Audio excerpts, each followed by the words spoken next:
پھر اسی طرح ہم ایک اور طویل حدیث تھوڑی سی دیکھتے ہیں کہ جو گزشتہ اقوام کے بارے میں ہے، اور اس میں بھی ہم دیکھتے ہیں کہ اللہ کی طرف جب کوئی بندہ پلٹتا ہے تو خواہ وہ کتنا ہی گناہگار کیوں نہ ہو، اگر سچی توبہ کرتا ہے تو اللہ تعالیٰ تمام گناہوں کو معاف کر دیتا ہے۔ حضرت ابو سعید الخدری سے روایت ہے کہ نبی صلی اللہ علیہ وسلم نے فرمایا کہ اگلی قوم میں ایک آدمی تھا جس نے 99 خون کیے تھے، 99 لوگوں کو قتل کیا تھا۔ اس نے زمین میں سب سے بڑے عالم کے بارے میں دریافت کیا۔ لوگوں نے ایک راہب کا پتہ دیا۔ راہب عالم نہیں ہوتے، راہب اور احبار میں فرق ہوتا ہے۔ راہب صرف ولی اللہ یا اللہ کا ذکر اور عبادت کرنے والے تارک الدنیا لوگ، جس سے رہبانیت نکلی، جو عیسائیوں کے ہاں ایک مشہور طریقہ عبادت ہے کہ وہ گھر بار بیوی بچے سب کچھ چھوڑ کے جنگلوں میں نکل جاتے ہیں اور وہاں صرف اللہ اللہ کرتے ہیں۔ اور اس کے مقابلے میں عالم یا احبار، قرآن پاک میں ایک ٹرم استعمال ہوتی ہے، وہ ان لوگوں کے لیے کہ جو بہت عبادت یا ذکر تو نہیں کرتے لیکن اللہ کے دین کے لیے زیادہ علم اور سمجھ بوجھ رکھتے ہیں۔ اس نے کسی عالم کا پوچھا، لوگوں نے اسے راہب کا بتا دیا۔ اب دیکھیں کہ راہب کا جو جواب ہوگا وہ اس شخص کو مایوس کر دے گا، آگے حدیث میں ہم پڑھتے ہیں۔ یہاں سے ہمیں ایک بات یہ پتہ چلی کہ جس طرح ایک اور حدیث سے ہی ہمیں اس کا علم ہوتا ہے کہ ایک عالم 70 عابدوں پر بھاری ہوتا ہے، یعنی 70 لوگ اگر دن رات عبادت میں لگے ہوئے ہیں اور ایک شخص علم کے حصول میں لگا ہوا ہے، سیکھنے سکھانے میں مصروف ہے، تو اس کا درجہ ان 70 عبادت گزاروں سے بڑھ کر ہے۔ اور اسی طرح ایک اور جگہ پر آتا ہے کہ ایک عالم جو ہے اس کی حیثیت چاند کی سی ہے آسمان کے ستاروں کے مقابلے میں۔ چاند کی جتنی روشنی ہوتی ہے وہ چھوٹے چھوٹے ستاروں کی، اگرچہ وہ ان گنت ہوتے ہیں، وہ مل کر بھی اتنی روشنی نہیں بناتے۔ آپ نے دیکھا ہوگا کہ جب چاند نہیں ہوتا ستارے زیادہ چمک کر نظر آتے ہیں، لیکن ان کی چمک زمین پر کوئی خاص روشنی پیدا نہیں کرتی۔ یعنی اگر ان کو اکٹھا کر دیا جائے، اب تو سب کی روشنی رہی ہے زمین پر، مگر بے شمار وسعتوں میں پھیلے ہوئے ہیں، الگ الگ ہیں، بکھرے ہوئے ہیں، اور ہر ایک کی روشنی آ رہی ہے، اور وہ ساری روشنی مل کر بھی چاند کے برابر نہیں پہنچتی۔ اور اس کے مقابلے میں چاند کا حجم دیکھنے میں ان سب کے مقابلے میں، ان کو اکٹھا کر کے جو سائز بنتا ہے اس کے مقابلے میں بہت کم بنتا ہے، لیکن اس کے اندر اتنی قوت ہوتی ہے اس روشنی میں کہ دنیا بھر کو روشن کر دیتا ہے۔ تو اسی طرح ایک عالم جب اپنے علم میں رسوخ حاصل کرتا ہے تو اس کی چمک سے بہت دنیا فائدہ اٹھاتی ہے، لیکن عبادت گزار ہزاروں ہی کیوں نہ ہوں، وہ اپنی اپنی جگہ پر صرف اپنی ذات کو فائدہ پہنچاتے ہیں۔ وہ ایک چمکتا ہوا ستارہ تو ہو سکتے ہیں لیکن دوسروں سے ان کو فیض نہیں پہنچتا زیادہ۔ اگرچہ کچھ ستاروں سے وہ رہنمائی تو حاصل ہوتی ہے، ان کے کچھ ایسے کام ہوتے ہیں، لیکن بہرحال علم اور عبادت کا فرق یوں سمجھایا گیا۔ اب یہاں پر راہب کا بتایا گیا تو وہ شخص اس کے پاس آیا اور کہا کہ میں نے 99 خون کیے ہیں، کیا میری توبہ بھی قبول ہو سکتی ہے؟ اس نے کہا نہیں ہو سکتی، تو نے اتنے گناہ کیے، تجھے کون معاف کرے گا؟ اس نے اس راہب کو بھی قتل کر دیا مایوسی کے عالم میں۔ جب معاف ہی نہیں ہونا تو پھر ایک اور مار دو جس نے اور میرا دل دکھایا۔ تو یوں 100 پورے ہو گئے۔ پھر اس کے بعد پھر ندامت ہوئی تو زمین کے سب سے زیادہ جاننے والے انسان کے بارے میں دریافت کیا کہ مجھے راہب نہیں کسی عالم کا پتہ دو۔ لوگوں نے ایک عالم کا پتہ دیا۔ اب یہاں پر آپ دیکھیں کہ توبہ کی قبولیت میں جو چیز سبب بننے لگی ہے وہ دل کی بے چینی ہے، اور توبہ کا شوق ہے، توبہ کی خواہش ہے، اور گناہوں کا بوجھ محسوس ہو رہا ہے کہ میں اسے اتار پھینکوں، کوئی مجھے رستہ دکھائے کہ کیا میرے ساتھ بھی کوئی رحمت کا معاملہ ہو سکتا ہے۔ لہٰذا آپ وہ پھر کسی کے بارے میں پوچھتا ہے تو اسے بتایا جاتا ہے کہ ہاں فلاں زمین پر ایک شخص ہے کہ جو دنیا کا سب سے بڑا عالم ہے۔ وہ شخص وہاں جاتا ہے اور کہتا ہے کہ میں نے 100 آدمی قتل کیے ہیں، کیا میری بخشش ہو سکتی ہے؟ اس نے کہا ہاں ہو سکتی ہے۔ کون سی چیز تمہارے اور توبہ کے درمیان حائل ہے؟ تم فلاں زمین کی طرف جاؤ، وہاں کچھ لوگ اللہ کی عبادت کرتے ہیں، تم بھی ان کے ساتھ اللہ کی عبادت کرو، اور پھر اس زمین کی طرف ارادہ نہ کرنا کیونکہ یہ جگہ تمہارے لیے بری ہو گئی ہے۔ بری کس طرح ہوگی؟ یہ نہیں کہ زمین بری ہے، لوگ اس کے رہنے والے برے ہیں، کیونکہ جب تم اس صحبت میں رہتے ہو، ایسے لوگوں میں رہتے ہو جو غلط کام کرتے ہیں، تو اس کا نتیجہ کیا نکلتا ہے؟ تم بھی اسی زد میں آ جاتے ہو. اسی لیے حضور صلی اللہ علیہ وسلم فرمایا نا کہ انسان اپنے دوست کے دین پر ہوتا ہے. لہٰذا انسان اگر اپنے دین کا حال دیکھنا چاہتا ہے تو وہ یہ دیکھے کہ اس کی دوستی کس سے ہے. یعنی جس طرح کا دوستوں کا دین ہوگا ویسا ہی اس کا اپنا دین ہوگا. تو یہاں بھی وہ عالم شخص اس کو ایک مشورہ دیتا ہے کہ جو چیز تمہاری توبہ میں حائل ہے وہ تمہارے یہ غلط کام ہے. ان غلط کاموں کو چھوڑنے کے لیے تم ہجرت کر جاؤ, یہ جگہ چھوڑ دو اور پھر وہاں چلے جاؤ جہاں نیک لوگ رہتے ہیں, کیونکہ نیک لوگوں کی صحبت تمہیں نیکی کی توفیق دے گی. وہ شخص روانہ ہوتا ہے, آدھا راستہ طے ہوا تھا کہ موت کا پیغام آ گیا. رحمت کے فرشتے اور عذاب کے فرشتے جھگڑنے لگے. رحمت کے فرشتے نے کہا کہ یہ تائب ہو کر اور اپنے دل کو خدا کی طرف متوجہ کرتے ہوئے آیا ہے. عذاب کے فرشتے نے کہا کہ اس نے کبھی کوئی نیک عمل کیا ہی نہیں. اسی وقت ایک فرشتہ آدمی کی صورت میں آیا تو انہوں نے اس کو اپنے درمیان فیصلہ کرنے والا بنایا. یعنی اب جان نکالنے کے وقت جیسا کہ آپ جانتے ہیں کہ انسان کے پاس اسی قسم کے فرشتے آتے ہیں جس طرح کی انسان کی حالت ہوتی ہے. اگر نیکی کی ہے تو اچھے خوش شکل فرشتے, اور اگر برائیوں میں دھنسا ہوا ہے تو اسی طرح کے استقبال کرنے والے. یہاں آپ دونوں آ جاتے ہیں. نیکی کے جھگڑتے ہیں کہ یہ ہمارا بندہ, اس کی روح ہم لے کے جائیں گے کیونکہ اس نے توبہ کر لی اور نیکی کے ارادے سے اب ایک اچھی زمین کی طرف جا رہا ہے, اس میں نیت کا بھی دخل ہے. اور دوسرے کہتے ہیں کہ نہیں, اس نے تو ابھی کوئی اچھا کام ہی نہیں کیا, اس لیے صرف زبانی توبہ کر لینے سے کیا بنتا ہے. تیسرے شخص کو جس کو انہوں نے فیصلہ کرنے والا بنایا, اس نے کہا دونوں زمینوں کو ناپو, کون سی زمین اس کے قریب ہے. انہوں نے ناپا تو اس زمین کو زیادہ قریب پایا جس کی طرف وہ جا رہا تھا, یعنی نیکی کا ارادہ کر رہا تھا. اس کا فاصلہ کم رہ گیا تھا. تو رحمت کے فرشتے نے روح قبض کر لی. یہ بخاری اور مسلم کی روایت ہے.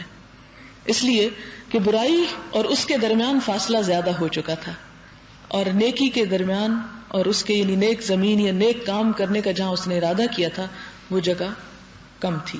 ایک اور صحیح روایت میں آتا ہے کہ اس نیک بستی کے قریب ایک بالشت سے زیادہ تھا تو اس کے رہنے والوں میں شمار کیا گیا.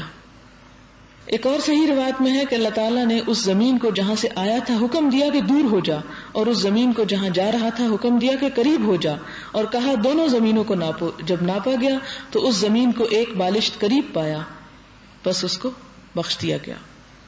اور ایک اور روایت میں آتا ہے کہ آدمی نے اپنے کو گھسیٹ کے اس زمین کے قریب کر لیا. مراد یہ ہے کہ اس کی یہ کوشش اور مرتے دم تک پھر اس کا یہ تڑپ اور جذبہ اور جوش رہا کہ میں ادھر چاہے رینگ کر بھی اور ناک کے بل بھی کیوں نہ پہنچ جاؤں کسی طرح. تو وہ جان کنی کے عالم میں بھی ہو سکتا ہے کہ اس توبہ کے جذبے اور شوق کے ساتھ اس جگہ کی طرف, ان لوگوں کی طرف بڑھ رہا ہو جو اللہ کے پسندیدہ بندے تھے. لہذا توبہ میں کیا چیز انسان کو فائدہ دیتی ہے؟ انسان کی نیت, انسان کا ارادہ, انسان کی کوشش, صرف زبانی کلامی باتیں نہیں. پھر آگے ایک اور طویل حدیث ہے جو جنگ تبوک کے موقع پر 3 لوگوں کا وہ واقعہ کہ جن سے کچھ کوتاہی ہو گئی تھی دین کے معاملے میں, جہاد سے پیچھے رہ گئے, اور پھر اس کے بعد انہوں نے توبہ کرنے کے لیے اپنے آپ کو جس طرح باندھ دیا, اور پھر 50 دن کے بعد کس طرح ان کی توبہ قبول ہونے کا اللہ تعالیٰ نے اعلان کیا. یہ بڑا ایک دلچسپ واقعہ ہے. میں صرف اس کی ریڈنگ کرتی جاؤں گی. حضرت عبداللہ بن کعب بن مالک سے روایت ہے کہ جب کعب بن مالک نابینا ہو گئے تو یہی بیٹے ان کے ساتھ چلتے تھے, ان کو گھمایا پھرایا کرتے تھے, واک کرایا کرتے تھے. تو وہ اپنے باپ سے روایت کرتے ہیں کعب بن مالک سے کہ میں نے کعب بن مالک سے سنا ہے کہ غزوہ تبوک میں رسول اللہ صلی اللہ علیہ وسلم سے پیچھے رہ جانے کا قصہ یوں بیان کرتے ہیں کہ میں کسی غزوے میں کبھی بھی غیر حاضر نہیں رہا سوائے غزوہ تبوک اور غزوہ بدر کے, اور آپ صلی اللہ علیہ وسلم نے غزوہ بدر کی عدم شرکت پر کسی پر عتاب یعنی ناراضگی نہیں فرمائی. بات اتنی تھی کہ رسول اللہ صلی اللہ علیہ وسلم اور مسلمان قریش کے قافلے کے ارادے سے نکلے تھے. اللہ تعالیٰ نے ان کو اور ان کے دشمنوں کو بغیر کسی وقت مقرر کے جمع کر دیا, اور میں تو رسول اللہ صلی اللہ علیہ وسلم کے ساتھ عقبہ کی رات کی مجلس میں شریک ہوا تھا جبکہ ہم نے اسلام پر عہد کیا تھا, اور میں عقبہ کی اس شرکت پر بدر کی شرکت کو ترجیح نہیں دیتا اگرچہ بدر لوگوں میں زیادہ مشہور ہے.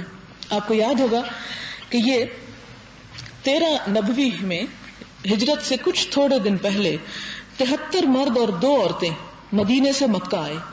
تاکہ رسول اللہ صلی اللہ علیہ وسلم کو اپنے شہر میں آنے کی دعوت دیں، باقاعدہ ایک فارمل انویٹیشن کہ آپ اب ہجرت کر کے ہماری طرف تشریف لے آئیں اور آپ کی منظوری حاصل کریں.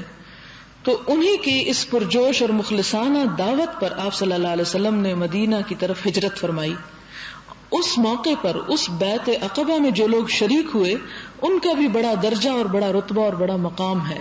لہذا وہ کہتے ہیں کہ بدر کو میں اتنی اہمیت نہیں دیتا جتنا میں اس واقعے کو کہ جس کی وجہ سے ہماری دعوت کی وجہ سے حضور صلی اللہ علیہ وسلم مدینہ تشریف لے آئے، میرے نزدیک وہ زیادہ بڑا نیکی کا کام تھا. بہرحال میرا قصہ یہ ہے کہ جب میں غزوہ تبوک میں رسول اللہ صلی اللہ علیہ وسلم سے پیچھے رہا اس وقت مجھ میں قوت بھی تھی اور فراغت بھی. خدا کی قسم میرے پاس اکٹھے 2 اونٹ کبھی بھی نہیں ہوئے تھے، لیکن اس غزوے میں میرے پاس ایک چھوڑ 2 سواریاں تھیں. اور رسول اللہ صلی اللہ علیہ وسلم جب کسی غزوہ کا ارادہ کرتے تھے تو کسی اور سمت کے متعلق دریافت فرماتے تھے. لوگ سمجھتے تھے کہ آپ کو اسی کی طرف جانا ہے، دفعتاً آپ دوسری طرف کا رخ فرما لیتے. لیکن اس غزوے میں سمت کو ظاہر کر دیا، کیونکہ رسول اللہ صلی اللہ علیہ وسلم نے اس غزوے کی تیاری سخت گرمی میں کی. دور کا سفر تھا، خشک اور سخت مسافت تھی اور دشمنوں کی بڑی تعداد کا مقابلہ، اس لیے اس مہم کا اظہار کر دیا تھا اور ان کو اس سمت کی خبر دے دی تھی تاکہ پوری طور پر تیاری کر لیں. اس وقت مسلمانوں کی تعداد بہت ہو چکی تھی اور ان کی کوئی فہرست نہ تھی. اگر آدمی چھپنا چاہتا تو چھپ جاتا اور کسی کو گمان بھی نہ ہوتا جب تک کہ اس کے بارے میں اللہ تعالیٰ کی طرف سے وحی نازل نہ ہوتی. یعنی بہت زیادہ مسلمان تھے اور کوئی پتہ نہیں چلتا تھا کہ کون شریک ہوا ہے اور کون غائب ہو گیا ہے. آپ نے یہ غزوہ اس وقت کیا جب کھجور پک گئی تھی اور سایہ بڑا خوشگوار ہو گیا تھا اور مجھے اس میں بڑا مزہ آتا تھا. رسول اللہ صلی اللہ علیہ وسلم نے اور مسلمانوں نے سامان سفر شروع کر دیا. میں ہر روز صبح کو اسی ارادے سے آتا کہ میں بھی آپ کے ساتھ تیاری کروں، لیکن یوں ہی پلٹ جاتا اور کوئی فیصلہ نہ کرتا اور اپنے دل میں کہتا تھا کہ جب میں ارادہ کروں گا تو چلا جاؤں گا کیونکہ میں اس پر قادر ہوں. اور برابر میرا یہی حال رہا یہاں تک کہ سفر کی ہمہ ہمی اور سرگرمی شروع ہو گئی. رسول اللہ صلی اللہ علیہ وسلم اور مسلمان بالآخر روانہ ہو گئے اور اب تک میں نے کوئی قطعی فیصلہ نہیں کیا تھا. صبح کو آتا اور کچھ انتظام کیے بغیر پلٹ جاتا. روزانہ یہی کیفیت رہتی یہاں تک کہ حضور صلی اللہ علیہ وسلم اور مجاہدین تیزی سے بڑھ گئے اور میرے لیے جہاد کا وقت ہاتھ سے نکل گیا. پھر میں نے ارادہ کیا کہ اب بھی چلا جاؤں اور آپ کو پالوں. کاش میں یہی کرتا، لیکن یہ بھی نہ کیا. رسول اللہ صلی اللہ علیہ وسلم کے جانے کے بعد جب میں باہر نکلتا تھا تو مجھے رنج ہوتا تھا کہ میرے لیے شریک حال وہی لوگ تھے جو منافق تھے یا معذور تھے اور سب لوگ جا چکے تھے. اور مجھے رسول اللہ صلی اللہ علیہ وسلم نے سفر کے دوران یاد نہیں فرمایا. تبوک پہنچ کر آپ نے لوگوں سے دریافت کیا کہ کعب بن مالک کو کیا ہوا. بنی سلمہ کے ایک آدمی نے کہا، یا رسول اللہ صلی اللہ علیہ وسلم، ان کو اپنی چادر اور جھک جھک کر اپنے پہلوؤں کے دیکھنے نے اس کی فرصت ہی کہاں دی کہ وہ ہمارے ساتھ آتے. یعنی ذرا تنقید کی. معاذ بن جبل رضی اللہ تعالیٰ عنہ نے کہا، بری بات تم نے کہی، قسم خدا کی یا رسول اللہ ان میں سوائے بھلائی کے ہم نے کچھ نہیں پایا. یعنی وہ منافق نہیں ہیں. پھر آپ خاموش ہو گئے اور آپ اسی حال میں تھے کہ ایک سفید پوش آدمی گرد اڑاتا ہوا آ رہا تھا. آپ نے فرمایا، ابو خیسمہ. اور وہ ابو خیسمہ ہی تھے، یہ وہی تھے جنہوں نے 1 سا کھجوروں کا صدقہ کیا تو ان پر منافقین نے طنز کیا تھا. حضرت کعب کہتے ہیں کہ جب مجھے خبر پہنچی کہ رسول اللہ صلی اللہ علیہ وسلم تبوک سے پلٹنے والے ہیں تو مجھے فکر شروع ہو گئی اور میں اپنے دل ہی دل میں جھوٹی باتیں گھڑنے لگا. اور میں نے کہا کہ میں کل آپ کی ناراضگی سے کیسے بچوں گا، اور اپنے گھر والوں میں ہر صاحب رائے سے اس بات میں مدد چاہی کہ مجھے بتائیں کہ میں جھوٹ بولوں یا سچ.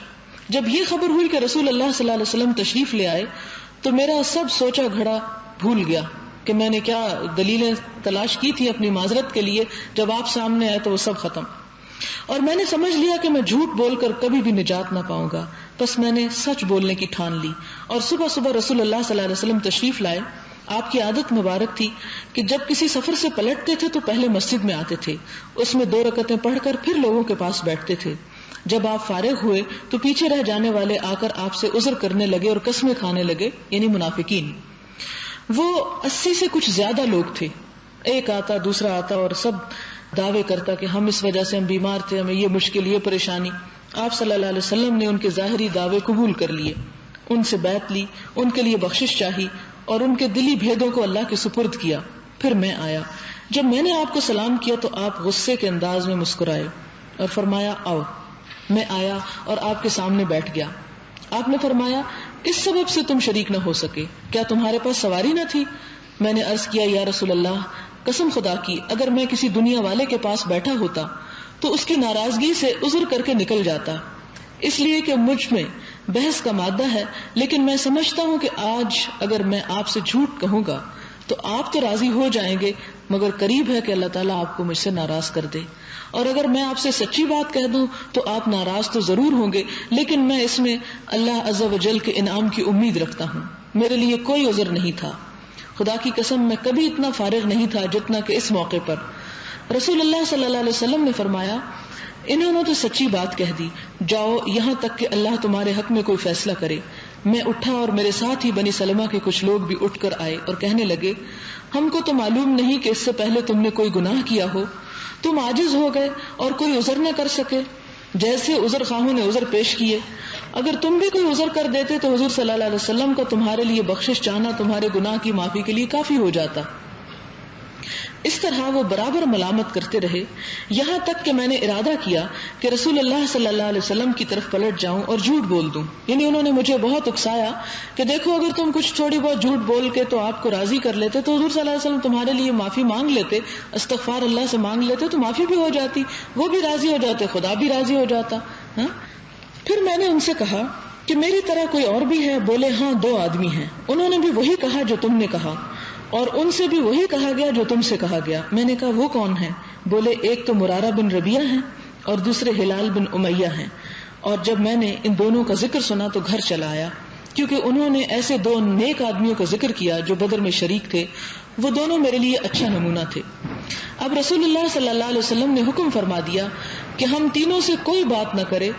تو لوگ کنارہ کش ہو گئے، یعنی ہم سے سوشل بائیکاٹ کر دیا گیا، سب کا بولنا چالنا ہم سے بند کر دیا گیا، اور ایسا رخ بدلا گویا کبھی کوئی جان پہچان نہ تھی. یہاں آپ دیکھیں کہ لوگ حضور صلی اللہ علیہ وسلم کی کس طرح اطاعت فرمایا کرتے تھے کہ آپ صلی اللہ علیہ وسلم نے اگر لوگوں سے کہہ دیا کہ بات نہیں ہوگی تو لوگ کہیں تنہائی میں بھی جا کے ان سے بات نہیں کرتے تھے. یہاں تک کہ مجھ پر میرا نفس تنگ ہو گیا اور زمین وہ زمین نہ رہی جس کو میں پہچانتا تھا. اسی حالت میں ہم پر 50 راتیں گزر گئیں. میرے دونوں ساتھی تو اپنے گھروں میں تھک کر بیٹھ گئے اور روتے رہے، لیکن میں جوان آدمی تھا، نکلتا تھا، نماز میں شریک ہوتا تھا، بازاروں میں پھرتا تھا اور ہم سے کوئی بات نہ کرتا تھا.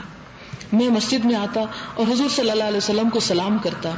نماز کے بعد آپ اپنی مجلس میں تشریف رکھتے. میں دل میں کہتا کیا آپ کے ہونٹوں کو جواب دینے میں حرکت ہوئی؟ پھر میں آپ کے قریب نماز پڑھتا اور چھپی نظر سے آپ کو دیکھتا.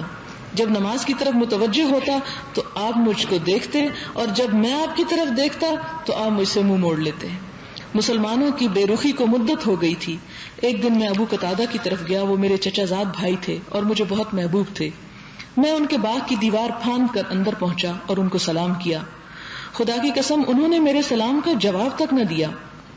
میں نے کہا اے ابو قتادہ، میں تم سے اللہ کا واسطہ دے کر پوچھتا ہوں، کیا تم نہیں جانتے ہو کہ مجھے اللہ اور اس کے رسول سے محبت ہے؟ وہ خاموش رہے. میں نے دوبارہ قسم دی، وہ پھر خاموش رہے. میں نے پھر ان کو قسم دی تو انہوں نے کہا اللہ اور اس کا رسول زیادہ جانتے ہیں. اس وقت میری دونوں آنکھوں سے آنسو گر پڑے اور میں چلا آیا. میں مدینے کے بازار میں پھر رہا تھا کہ ایک نبتی اہل شام کے نبتیوں میں سے تجارت کا غلہ لے کر آیا. کہتا تھا کہ کوئی شخص مجھے کعب بن مالک کا پتہ دے سکتا ہے؟ لوگ میری طرف اشارہ کرنے لگے. وہ میرے پاس آیا اور غسان کے بادشاہ کا ایک خط دیا. میں نے اس کو پڑھا. اس میں لکھا تھا مجھے خبر ملی ہے کہ تمہارے آقا تم سے ناراض ہیں. تم ذلت اور ناقدری کی جگہ رہنے پر مجبور نہیں ہو. تم ہمارے پاس آؤ، ہم تمہاری غمخواری کریں گے. جب میں اس کو پڑھ چکا تو میرے رنج کی کوئی حد نہ رہی. میں نے کہا یہ اور بھی مصیبت ہے، اور میں نے اس خط کو تنور میں جھونک دیا. اسی حالت پر 40 راتیں گزر گئیں. وہی عرصے سے نہیں آئی تھی. اچانک رسول اللہ صلی اللہ علیہ وسلم کا ایک قاصد میرے پاس آیا اور کہا رسول اللہ صلی اللہ علیہ وسلم تم کو حکم دیتے ہیں کہ اپنی بیوی سے الگ ہو جاؤ. میں نے کہا طلاق دے دوں یا کیا کروں؟ قاصد نے کہا نہیں بلکہ علیحدگی اختیار کرو اور ان کے قریب نہ ہو. اسی طرح میرے دونوں ساتھیوں کو حکم پہنچا. میں نے اپنی بیوی سے کہا کہ تم اپنے میکے چلی جاؤ اور وہیں رہو جب تک کہ اللہ اس معاملے کا فیصلہ نہ کر دے.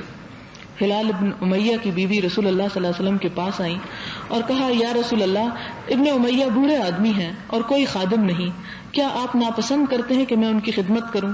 آپ نے فرمایا نہیں، لیکن وہ تم سے قریب نہ ہو. انہوں نے کہا خدا کی قسم ان میں کوئی حص و حرکت نہیں، جب سے یہ قصہ ہوا ہے برابر روتے ہی رہتے ہیں۔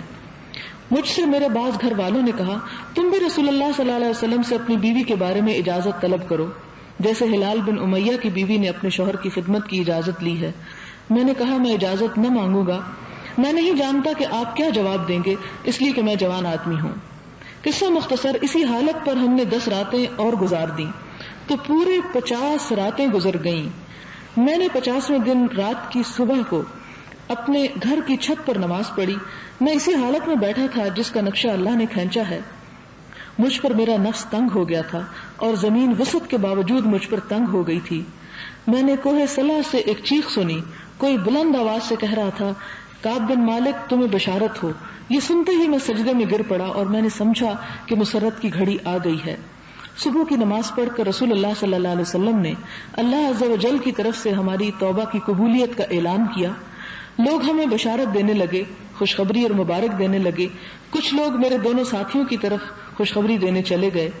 ایک گھوڑا سوار دوڑتا ہوا آیا اور ایک اسلم کے قبیلے کا آدمی پیدل آیا اور پہاڑ پر چڑھا۔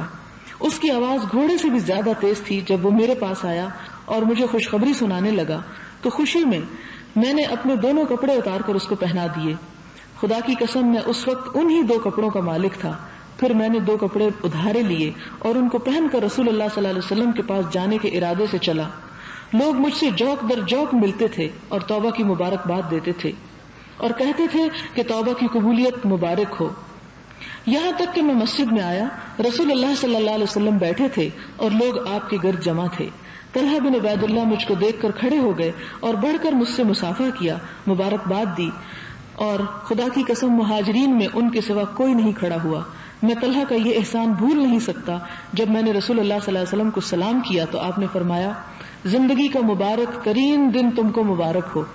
میں نے کہا یہ آپ کی طرف سے ہے یا اللہ تعالیٰ کی طرف سے؟ فرمایا نہیں بلکہ یہ اللہ کی طرف سے ہے۔ جب آپ خوش ہوتے تھے تو آپ کا چہرہ مبارک ایسے چمکتا تھا گویا چاند کا ایک ٹکڑا ہے اور ہم اس کو پہچانتے تھے۔ جب آپ کے پاس بیٹھا تو میں نے کہا یا رسول اللہ میں اس خوشی میں اپنا مال صدقے کے طور پر اللہ اور اس کے رسول کے لیے چھوڑتا ہوں۔ آپ نے فرمایا کچھ مال اپنے لیے روک لو تو وہ تمہارے لیے بہتر ہے۔